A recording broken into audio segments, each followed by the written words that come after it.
তোমার সঙ্গে দেখা হলে জিজ্ঞেস করতাম, তুমি মানুষকে ভালোবাসো না, অথচ দেশকে ভালোবাসো কেন? দেশ তোমাকে কি দেবে? দেশ কি ঈশ্বরের মতন কিছু? তোমার সঙ্গে দেখা হলে জিজ্ঞেস করতাম, গুলি বিনিময়ে তুমি প্রাণ দিলে দেশ কোথায় থাকবে? দেশ কি জন্মস্থানের মাটি, না কাঁটাতারের সীমানা?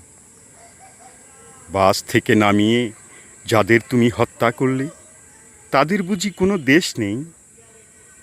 তোমার সঙ্গে দেখা হলে জিজ্ঞেস করতাম, তুমি কি করে জানলে আমি তোমার শত্রু? কোনো প্রশ্নের উত্তর না দিয়েই তুমি আমার দিকে রাইফেল তুলবে? এমন ভালোবাসাহীন দেশপ্রেমিক হয়?